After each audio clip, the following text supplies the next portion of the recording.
Hey guys, Alex coming back at you again today from Midway Apparel, and today is going to be another episode of Relax with me. So, today's video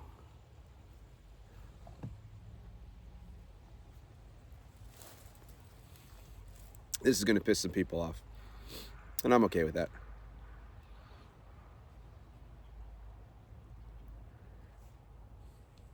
The idea behind this video is people giving away their freedoms.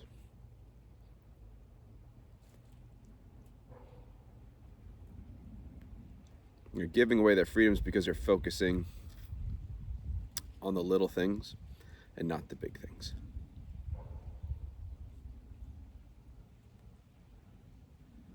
So, what I mean by that, and again, I'm going to use another political analogy, so you'll have to, forgive me for that and whatnot, but it's a very good example.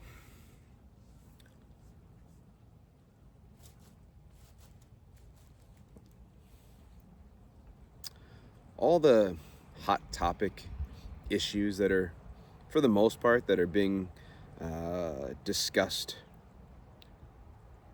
by political candidates,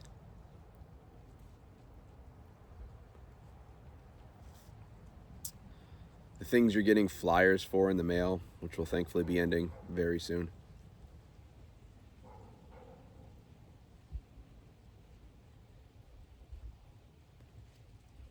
A lot of the pop culture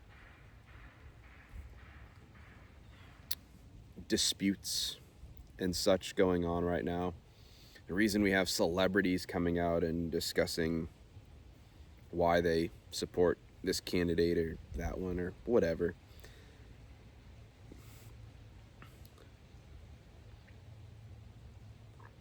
The idea of wokeness.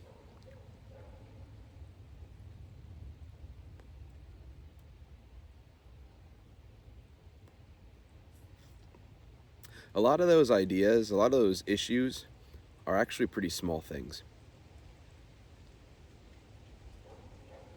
Now, they may seem super relevant. They may be especially relevant to you. But,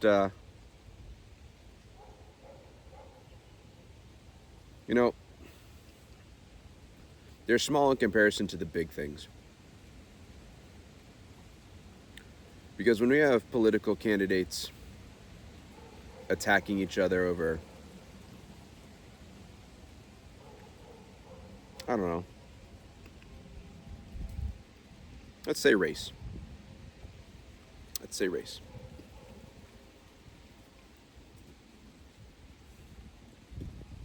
like that's not really the big thing, for instance. And again, this is a huge criticism I have of Donald Trump, right? So he's laid off of this for a little while now, which is great. But that whole rampage that he was on about, is Kamala Harris even black?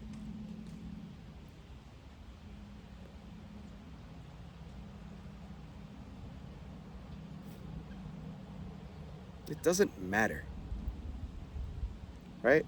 I mean, follow me here on this.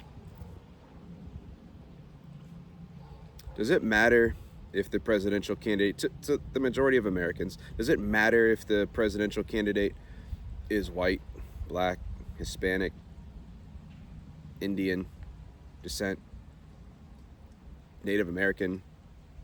Does it matter? No. Because again, everyone seems to be forgetting we're all Americans, right? I actually hate the term how we separate people. The idea of calling someone an African American. They're just an American, right?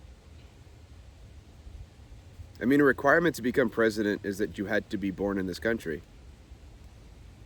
That would make you in America. Okay. So we're going to go way back for just a second, and we'll lead on up to what's going on now with a topic that's been huge this entire election cycle. All right. So jumping way back to the founding of this country. Yeah, we're going back a little ways. Going back to the founding of this country, from the get-go, there was always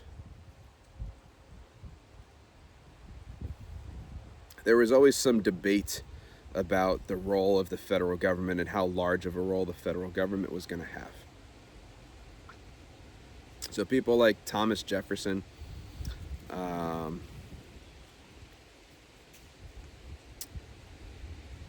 predominantly, amongst others, but Thomas Jefferson being the leading of the crew, believed that there should be a stronger federal government, that was backwards. A weaker federal government, a stronger state government. And people like Alexander Hamilton believed that there should be a very strong, powerful federal government. In fact, let me put my pipe down for just a second, because I want to read you something. Now this little paragraph here comes out of this book, Thomas Jefferson, Revolutionary, by Kevin Gutzman, however. Sorry for butchering the name. All right. Let me read you something real quick. This is how Thomas Jefferson viewed the way that our government should work. The way to have a good and safe government is not to trust it all to one, but to divide it among the many, distributing to everyone exactly the functions he is competent to do. Let the national government be entrusted with the defense of the nation and its foreign and federal relations. That's it. That's the role of the federal government. Moving on. The state governments, with the civil rights, that's a big one, we're coming back to that, laws, police, and administration of what concerns the state generally. The counties, with the local concerns of the counties, and each ward direct the interest within itself.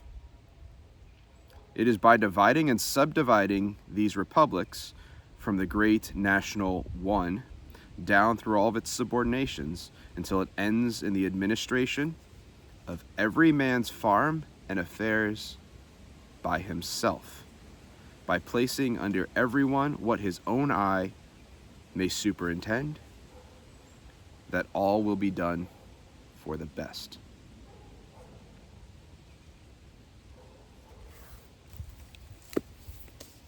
Okay, if you need to rewind that and listen to those responsibilities one more time, have at it. Feel free to do that. If you want to pick up this book, you don't believe what I just read, there you go. That's a direct quoting from Thomas Jefferson. So, cool. All right, great. Now, this might piss some people off, but we're going to go right there to it, all right? So that's the founding of the country.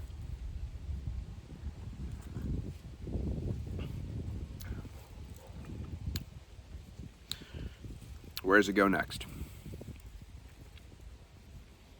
It flip-flops. Who's got more power? Federal government, state government. Depends on the politics of the time. Okay, got it. But where does this battle really come to a head? Any ideas? The Civil War. The Civil War. Now, I think most people assume that the Civil War was about slavery. That is not why the Civil War started. It's not. It's not why the Civil War started.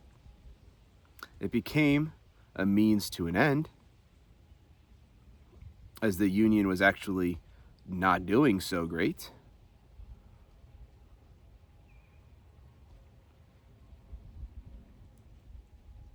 Lincoln made the Union cause the end of slavery, and that turned the tide of the war.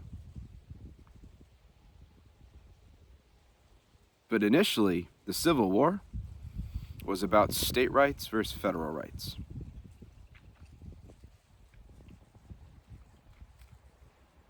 And that's why the first state seceded.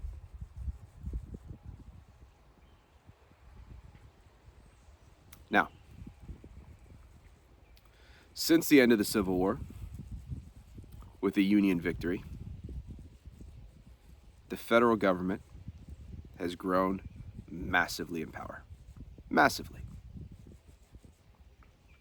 To the point today where we have these hotly contested elections where everybody seems to finally care once every 4 years about who's the president, and spends the rest of the time complaining about how horrible the president is. Most people can't name a congressman for their state, can't name the governor of their state, can't name a local representative, no idea who's on a town board, none of it. If anybody cares about politics, for the most part, it's going to be up at the federal level. That's not how it was supposed to be.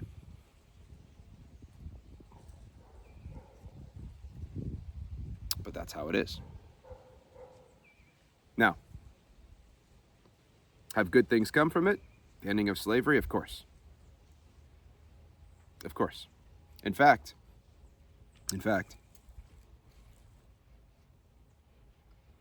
despite a lot of the criticism of Thomas Jefferson, some of it rightly deserved, some poorly misinformed,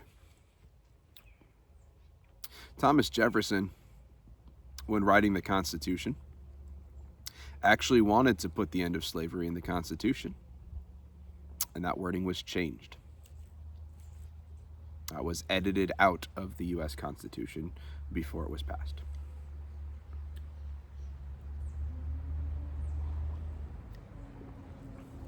Now you know. All right, cool. Moving on to today. One of the biggest debates that's happening with this election, which is kind of crazy, honestly, but let me grab that book again because I want to read one of the rights of the state, one of the powers of the state, I should say, not the right, the power. The state governments, with the civil rights, laws, police, and administrations of what concerns the state generally. Civil rights. Okay, cool. We're not talking about slavery, don't worry. I think we can all agree slavery, bad.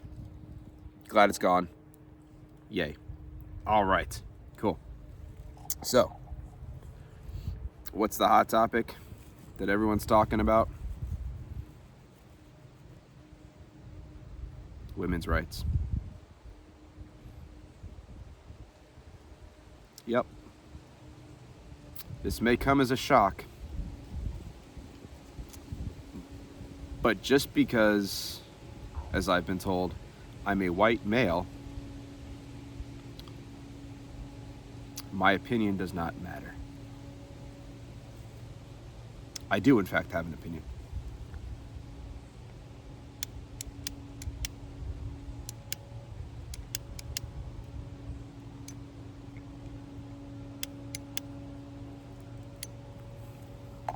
I need a new lighter. All right. So, first things first. For some reason, when we talk women's rights, and if anybody knows the answer to this, I would love to know. Why is it that when we talk women's rights, we really seem to be talking about the discussion about abortion?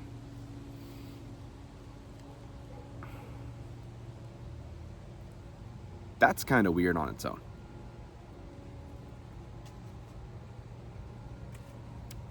Now,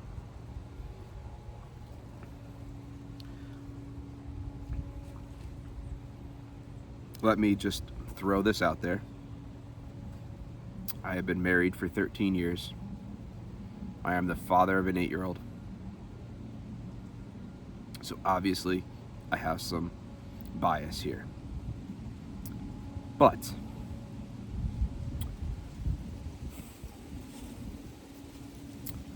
why do we conflate women's rights with abortion?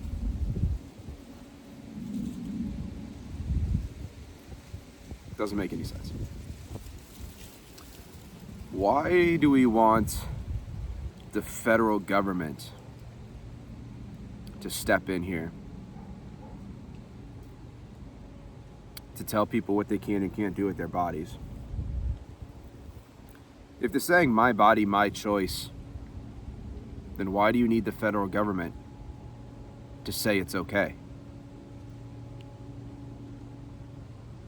I don't understand. But let's take that a little bit further back. The my body, my choice. See, everybody's getting all pissed off at Trump right now because he wants to hand the power of that decision to the states. He's saying there should be no federal opinion on it. There's no federal rule allowing or not allowing abortion across the country. He's saying it goes back to the states. Okay. First of all, that should never be a federal law, decision. That is far outside the scope of what the federal government should be doing. It is. It's never intended for that purpose.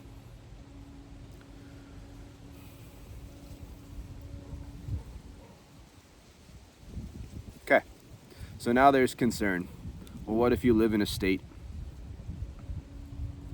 that doesn't allow abortions?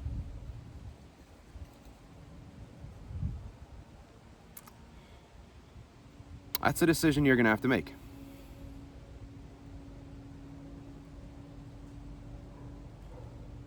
If that's something that's really important to you, your ability to go get an abortion, okay, that's your priority. You're going to have to make a shift. Now, let me say this. I don't think anyone in their right mind, when the idea of abortion's brought up, everyone always says, oh, what about the exceptions? What about rape? What about incest? What about... I honestly, I really don't believe that there are many, if any, people making these big decisions that actually don't support abortion in those cases. Honestly, I really don't. I could be wrong, but I'm pretty sure that most people are like, okay, cool. That's not great. That's actually really bad. Got it. Sure.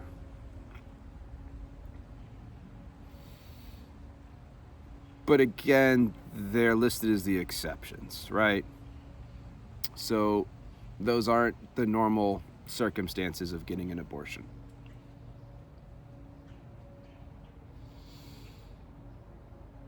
So again, I think if in most cases, if that's what happened and that's why a woman ends up pregnant, then, I think most people will support that.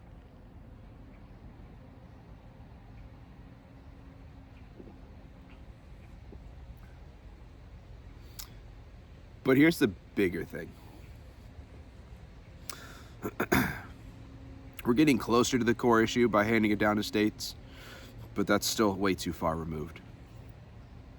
And I'm not saying it should go down to a county thing or anything smaller than that. I'm saying it needs to go to a you thing. Taking personal responsibility kind of thing.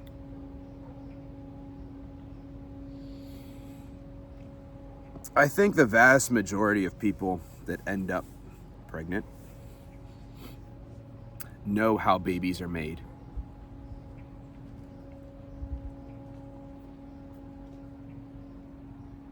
If you're watching this and you don't know, we're not going down that road. Find another video for it. But I think most of us know how babies are made, right? It takes two to tango. And that's how babies can get made. Now, there are ways to prevent pregnancy. Again, a different video. Not going down that road. But none of those really are proven fully effective. So if you play the game, there's a chance you're going to win the prize.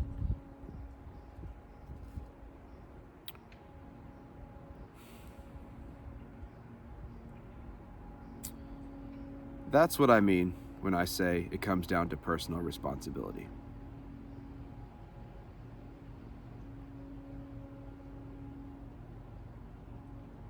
That being said,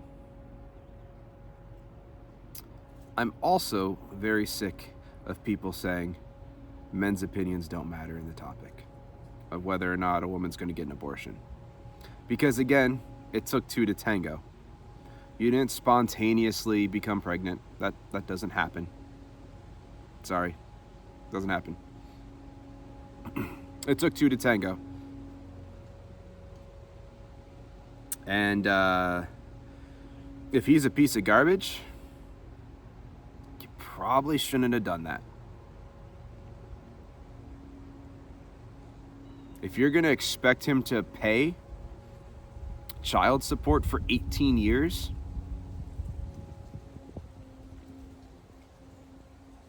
his opinion kind of matters. I'm sorry. It does.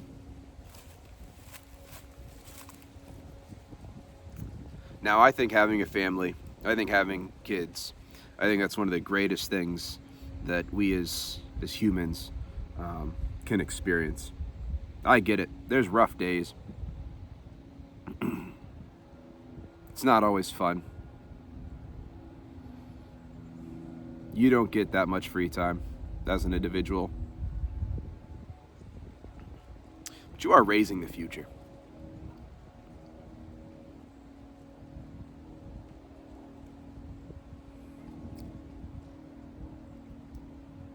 All right. So there's that. Right? Takes two to tango. And you know, you play the game, you win the prize. Could happen. Could happen. In fact, it's much more likely to happen than playing the lottery and winning.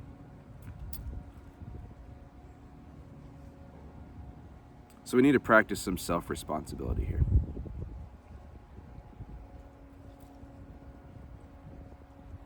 And really, this is one of the biggest problems of this whole abortion discussion. Is we want to just keep giving power. We want to give those decisions away so we don't have to make those decisions. Oh, I was operating under the confines of the laws of the country. That doesn't remove your level of personal responsibility.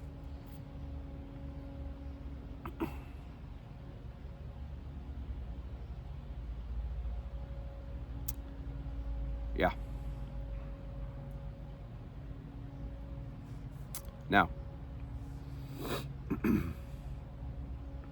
again, why is this a huge topic of debate in the presidential election because we're focusing on the small things. So what's one of the biggest reasons that women are concerned about having a baby?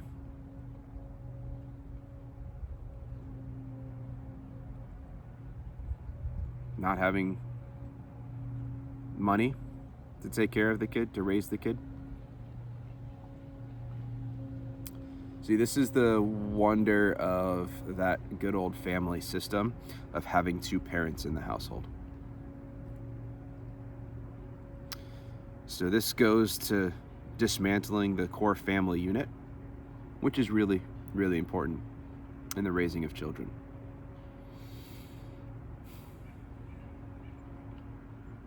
It is. Two parents to help raise a child, it's really important. Now,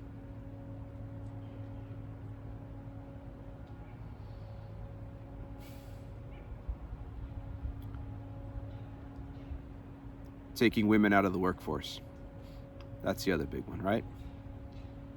You have a kid, you need to take care of that kid.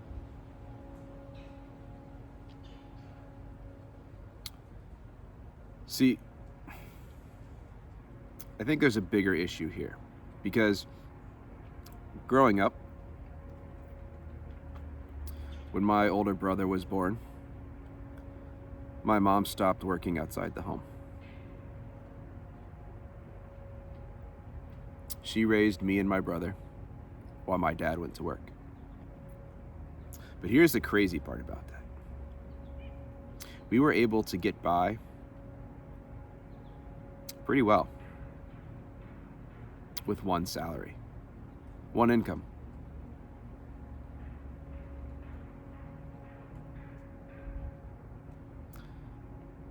Inflation has done some horrible things to this country. The spending of money, blowing it overseas on wars that don't need to be fought, on federal growth, bringing more people into the federal government, paying them salaries, paying their retirement. See, Elon Musk is talking about this right now, and it's pissing a lot of people off, making the federal government smaller, but saving potentially up to $2 trillion a year. The inflation that's come from our national debt affects every household. You want to complain about grocery prices? You want to complain about gas prices? Everything's more expensive now. It's taken for granted that both parents are working now. It's taken for granted that both parents are working at least one job apiece. And who does that leave to take care of the kids?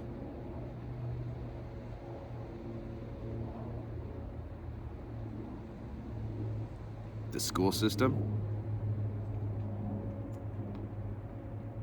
Daycare? See, we have politicians arguing about who's going to give the bigger tax break to new parents so they can afford daycare.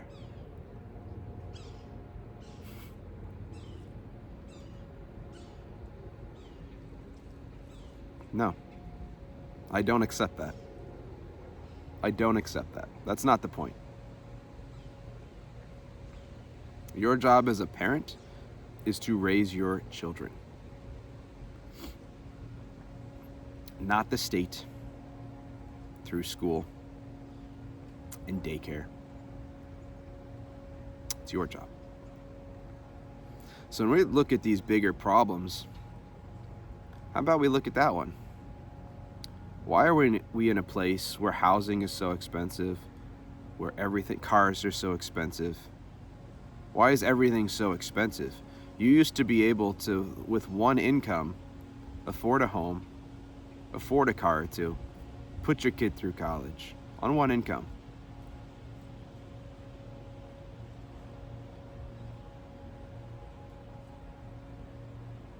Now, you're shopping around for a home around $400,000 towards the lower end of the scale in a lot of places. It's in okay condition. You're looking around $40,000 to $50,000 for a car, a new car.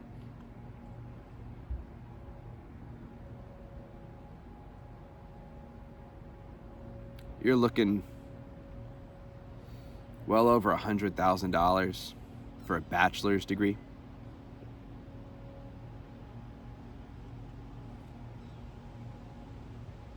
A lot of families are spending upwards of $1,000 a month on groceries.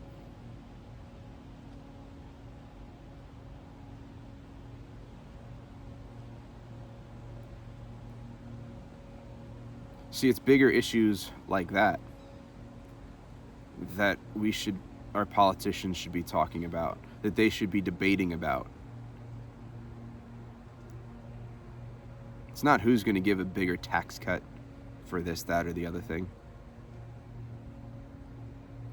It's not about whether the federal government is going to protect the right, I don't even like using that word, but that's what people seem to think, the right to abortion.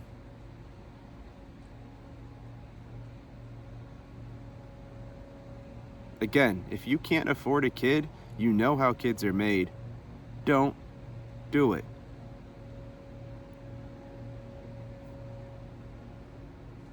These things are not anywhere near as complex. And what does that come down to? It comes to a you responsibility. And people don't like that.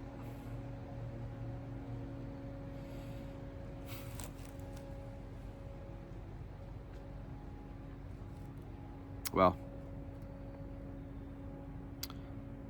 just some thoughts. I think I probably pissed off everyone now.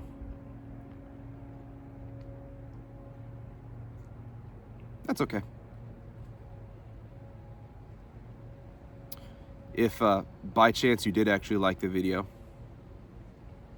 please don't forget to like, subscribe to the channel for more insights into the ever-churning mind of moi. If you want to support this work and this channel, I'll leave a link in the box below to Midway Apparel, my online company. You can pick out an item or two for yourself or for friends for the upcoming holidays. And don't forget to share this video if you got something from it. If you think there's somebody in your life that needs to hear it. I'm okay being the bad guy here. Again, they're my thoughts. If you have some different ones, drop them in the box below. I'd be interested to know your thoughts. That all being said, enjoy, have a good one, and we'll see you in the next video.